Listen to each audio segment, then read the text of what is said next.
Welcome to Common Cocktails. I'm Derek, and what I want to do is discuss Common Cocktails, the reflection of 9 years worth of content creation, since this month will be our 9th year creating cocktails for you guys. So first, what I thought I'd do is cover the response from the last video we did, which was if you want to see Common Cocktails continue, it's really up to you, or something like that. That video was kind of there to inspire people to either help fund us, because things have just been pretty hard for the last probably the last year or so. Realistically, I've noticed the store declined since the presidential election. I don't really know why, because I thought people would be drinking more with Trump as president than less or something, or they're just not spending money as they used to. So I'm kind of trying to survive that. So to kind of recover from that, I could tell you from a status update perspective that there should be 3 years at least of future content, so 9, 10, 11, 12 years total.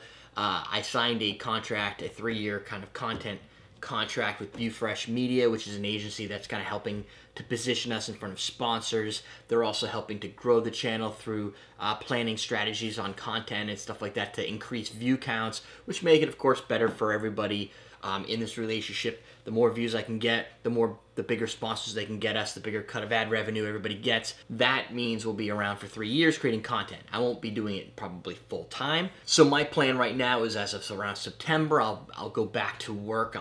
I'll start looking for work. Whether I can find it or not in the software engineering and software development field is still kind of up in the air.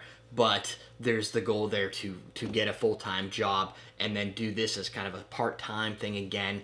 Unlike the last time over the last 8 years where I was very aggressive about producing content and doing all that, I'm going to pull back a little bit because I can't do another 3 years of just 9 to 5 and then 6 to 2 in the morning and then back to it's just, you can only do that for so long. So I'm just going to try and figure out a way to work a little bit smarter, creating very specific videos to blow up a little bit more without putting as much effort in.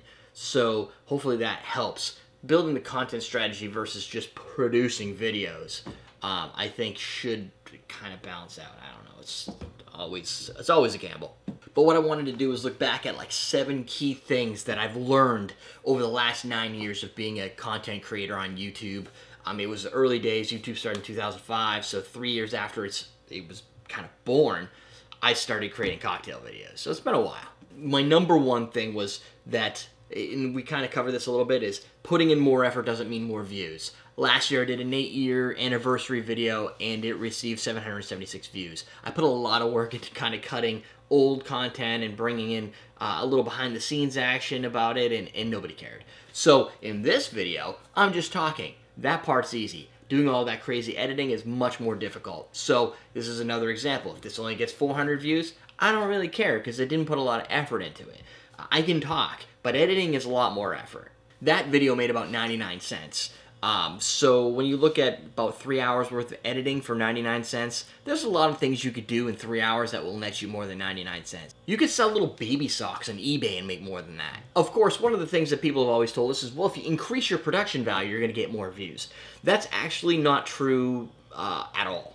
Which goes into the second point, which is all about listening to the subscribers. It's one of the mistakes I think I've made for the longest duration of time. Most of the things that our subscribers suggest that we do, if it's just one person sending you an email or a comment, is a tremendous waste of everybody's time. First off, you probably aren't even going to watch it. Even the people who suggest it might not watch it. Some people will say, well, you don't take criticism well. Usually those people are the ones who start a sentence with, you're an idiot, you should do this because. So the first thing is, if you want to call me an idiot, there's only so much criticism I take from ass clowns, which is usually 0% of it. If you give me constructive criticism, sure, I'll kind of feed it in and I'll think about it. Most of the time I'm going to ignore you, mainly because one person's view is often not the view of the entire audience. One of the things I've done kind of in the past, and it's tended to work pretty well for us, like with the Vinique Shimmery Liqueur review, I had a lot of people saying, what's this Vinique thing? Can you do a review of this Vinique thing? And I did a review and it blew up. For years, it was our top video. So if you hear from a lot of the audience specific key things and it all starts to gel together into a single concept, it's probably a good concept. But if one person says, I think you should do this, it's usually wrong. And another one, this works out for if you're creating a YouTube channel or really life in general, is you're never going to please everybody. I sat at a table, pretty much like I'm doing right now, about 4 years ago. And people said, why are you sitting down making cocktails? That's so unprofessional. A few years later, I get a full bar. I start filming there. What do I get? People saying, oh, I liked it better when you were in the attic because it was more personal and you did this and you were closer up and blah, blah, blah. You can't win. The other one is, your videos are too long. You should create shorter videos. That way you're going to get more views. No, that's really not true at all. You get more views by having content that people are looking for. However, I also have people who watch these shorter videos I do and say, your videos were better when they were longer and you had more rants and dialogue and interaction with your hosts. You can't win them all. The best you could do is kind of throw a mix in there. Which is why you probably noticed I have videos that are now 2 to 3 minutes long, short, highly edited, 3+ hours. And then I have 5-minute bartending 101 videos, and then I have our long-form entertainment videos. All of which deal with cocktails, might target different demographic or at least mixes it up so that you're not always getting the same type of content over and over. So what I've learned to do is do what's right for the analytics. I look at the data and figure out what you guys actually like because you're not telling me what it is and you're usually telling me wrong. So I have to look at it and go, well, you seem to like this. Blue Hawaiian. There's a reason I did specific recipes. Most of the stuff I do is actually highly intentional. People are like, I don't know if you intended it, but this video came off like this. Yes, I intended it. The fourth thing that I've learned over the last 9 years is everybody wants something for free. It hurts financially. I'd say 99% of everybody who's watched the show wants something for free. They don't want to give you anything. In this life, there are givers and there are takers. There's a lot more takers than there are givers. You just hope there's enough givers to kind of handle all the takers. So when you're looking at our audience as a whole, besides our loyalists, the Patricks, the Roberts, the Davids, the folks that dedicate to us on Patreon, patreon.com/CMC if you want to become a giver, they give us a certain amount of money every month just because they want to. I don't have to give them anything in response. Then there are those that will continue to take content and they don't see a reason. And you could look at the last video I did on this where I said I could really use some funding, it would be awesome. And people are like, why do you need money? You should be able to do this on your own, blah, blah, blah. And you're like, well, yeah, but it's not working. So if you'd like to help, and those are the people, they will watch the content and they'll take it and they might even use it to get a job or work in their job, but they're never going to give me anything. That's just the reality. I can create an ebook that could take 3 to 4 weeks from start to finish to develop, and I might sell 4 of them for $9. But if I put it out for free, there'd be thousands of downloads. That's just the reality of the situation, and I've had to roll with it. One of the other misconceptions is that subscribers are extremely important, and maybe once upon a time they were. And I get a lot of people who say, you deserve more subscribers, and I'm like, I'd like more subscribers. Why don't you share the video to all your friends? Like, there are ways you can, if I deserve it, you need to share it and tell everybody about it. Word of mouth is the best way to get those new views and subscribers. But at the end of the day, it's really watch time and views. So if you're a big fan of the show and you're already subscribing and you're like, how can I make my subscription worth more? Watch all the videos as far through as you can get within the first 24 hours. Because the first 24 hours is what makes and breaks a new video. Within 7 days, it starts to lose its potential of being a new video at the top of search. But the first 24 hours, the more people who watch it, the more it gets suggested to our other subscribers and other people who watch cocktail stuff. And it's kind of a waterfall effect. The more people you get to view, my job, once you've viewed, is to get them to become a subscriber. Once they're a subscriber and I produce a new video, they watch it within the first 24 hours, which creates more views, which then in turn creates the subscribers, and it's a nice life cycle. So it's really not about the subscribers, because if that was the case, I'd already be winning. I have like 86,000 subscribers, but I only get 2,000 views on a video, if that's a good one.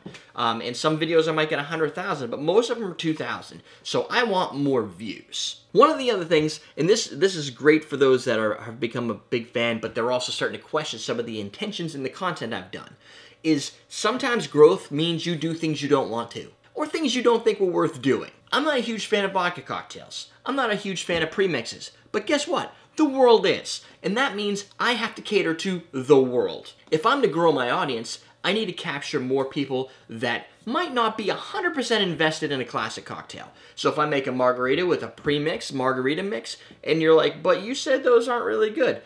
There's a strategy here. The strategy is get those people who are looking for margaritas with premixes, bring them into the Common Man Cocktails fold and get them to appreciate other things about cocktails. And then they go, oh wow, what's this, what's this, what's this? Within a year or two, they're not looking at premixes anymore. They're making it with agave nectar and orange liqueur, and they're having a great time doing it. But the only way to get those people is to cater to those people and then change their mind over time. Very similar to how I started the channel. I once used Rose's lime juice in premixes and stuff like that, and I was having a good old time creating cocktails and showing people. Now, I almost have to go back to those roots, but do it with a little bit more intention and say, well, we're making this margarita mix, we're using this margarita mix because this is going to make a great margarita for you. You're going to love it.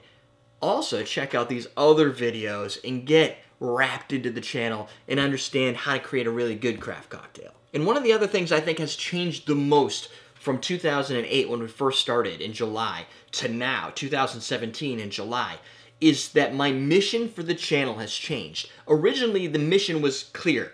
Produce alcohol videos, get alcohol sponsors. I had sponsors within the first year or so. They were only paying like $20 to $30 a video, but I had those sponsors and I was all proud. And then they kind of dried up a little bit, and I started to change my focus and realize it's not really just about creating value for sponsors and giving them a place to be able to advertise. But when I started getting emails and comments from fans saying, your videos helped me get a job in the industry. I've even had people write me who are now working in highly reputable business establishments as top-tier professional cocktail creators that didn't go to bartending school. They didn't pay $800 a month to get these weird degrees and stuff that doesn't matter so they can memorize a bunch of stuff and make it really fast. They watch the show and they learn from it, and they use that to get themselves a job in the industry. So over those years, I've shifted to how can I bring better value to the viewer? How can I get them that job better? How can I make them better at their craft? How can I get them interested in that craft? So my passion by 2013 changed from just sponsors to changing the world or the people interested in it and making them better at what they were doing. And that doesn't necessarily mean I have to be perfect. It just means I have to spark that interest. So what I've done kind of into 2017, I'm a big Neil deGrasse Tyson fan, space and pop culture and how space works together, is watching his intention and how he does things. He's big into science and space and discovery, yet he speaks to the common man. He writes books, he's pop culture, and people really gravitate to the way he speaks and to how he brings his energy, but he kind of focuses them in on what he wants them to learn, but only giving them a taste. So I think really, I want to be the Neil deGrasse Tyson of cocktails. I want to give everybody a taste of what makes cocktails so awesome, and not necessarily do it perfect, and not teach them every detail, but to spark that interest in cocktails so that they can take it to the next level, and then they become the next celebrity craft cocktail creator. They create the next huge YouTube channel or get into the best business in the world,